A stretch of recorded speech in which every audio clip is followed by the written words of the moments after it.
আসসালামু আলাইকুম। বাংলাদেশ বেতার গোপালগঞ্জ। খবর পড়ছি এস এম শফিউল্লাহ রাজ।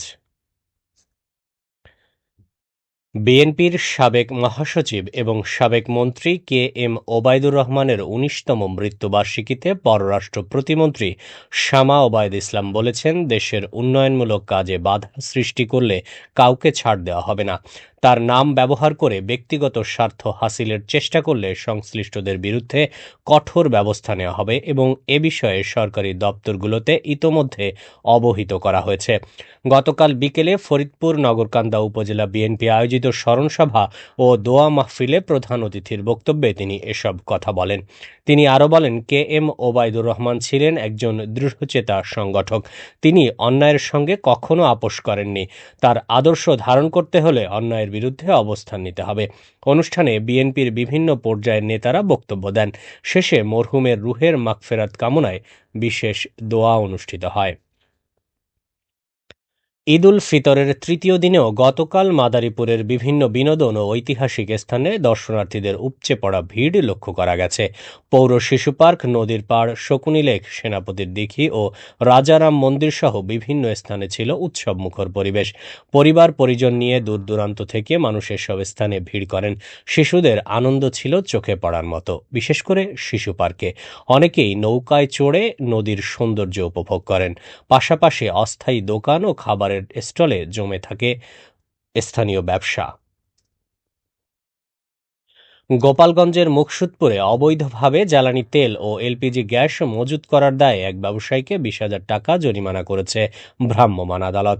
গতকাল দুপুরে মুকসুদপুর উপজেলার সদর বাজারে অভিযান চালিয়ে এ জরিমানা করেন ভ্রাম্যমাণ আদালতের বিচারক ও উপজেলা নির্বাহী কর্মকর্তা মাহমুদ আশিক কবির। এ সময় তিনি জানান, মুকসুদপুর উপজেলার সদর বাজারের ব্যবসায়ী মোহাম্মদ শাহজালাল তার ব্যবসা প্রতিষ্ঠান মেসার্স জালাল এন্টারপ্রাইজে অবৈধভাবে জ্বালানি তেল ও এলপিজি গ্যাস মজুত করে রেখেছে এমন গোপন সংবাদের ভিত্তিতে অভিযান চালানো হয়।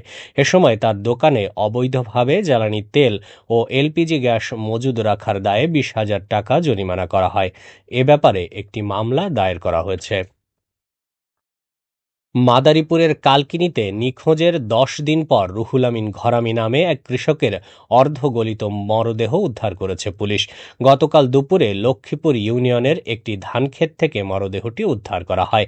পুলিশ জানায়, সকালে ধানক্ষেতে একটি মরদেহ পড়ে থাকতে দেখে স্থানীয়রা পুলিশে খবর দেয়। পরে পুলিশ গিয়ে মরদেহ উদ্ধার করে ময়নাতদন্তের জন্য সদর হাসপাতালের মর্গে পাঠায়। এ বিষয়ে আইনগত প্রক্রিয়া চলমান রয়েছে।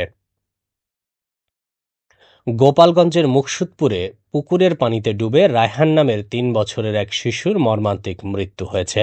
গতকাল দুপুরে উপজেলার রাঘদি ইউনিয়নের ছাগলছেড়া এলাকায় এ দুর্ঘটনা ঘটে। মুকসুদপুর থানার অফিসার ইনচার্জ মোহাম্মদ আবদুল্লাহ আল মামুন বিষয়টি নিশ্চিত করে বলেন, শিশুটি অসাবধানতাবশত প্রতিবেশীর পুকুরের পানিতে পড়ে তলিয়ে যায়। পরে আশেপাশের অন্য শিশুরা চিৎকার দিলে পরিবারের লোকজন ছুটে এসে তাকে উদ্ধার করে। তবে ততক্ষণে তার মৃত্যু হয়। এদিকে একই উপজেলায় ইজি বাইকের চাপায় আবুজার গিফারি নামে ৬ বছর বয়সী এক শিশু নিহত হয়েছে।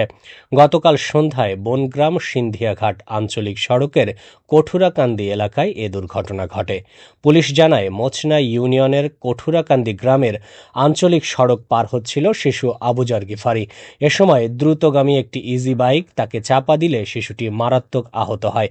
পরে পরিবারের লোকজন তাকে উদ্ধার করে মুকসুদপুর উপজেলা স্বাস্থ্য কমপ্লেক্সে নিয়ে গেলে কর্তব্যরত ডাক্তার মৃত ঘোষণা করেন।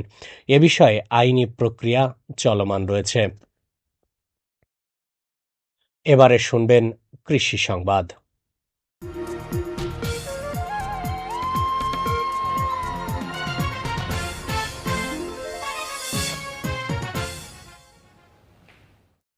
গোপালগঞ্জে চলতি অর্থবছরে ৫৪৮ হেক্টর জমিতে চীনাবাদাম আবাদ করার লক্ষ্যমাত্রা নির্ধারণ করেছে কৃষি বিভাগ, যার হেক্টর প্রতি ২ মেট্রিক টন উৎপাদন ধরে মোট ১,০৯৬ মেট্রিক টন চীনাবাদাম উৎপাদনের লক্ষ্য নেওয়া হয়েছে।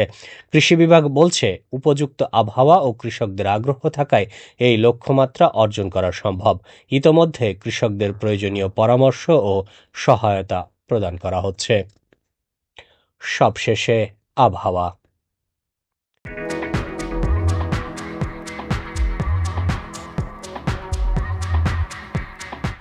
আজ বেলা ১টা পর্যন্ত আবহাওয়ার পূর্বাভাসে বলা হয়েছে, দেশের অভ্যন্তরীণ নদীবন্দরসমূহের জন্য কোনো সতর্কবার্তা নেই এবং কোনো সংকেতও দেখাতে হবে না। খবর শেষ হলো। আমাদের পরবর্তী খবর প্রচারিত হবে সকাল ১০টা ৩০ মিনিটে বাংলায়।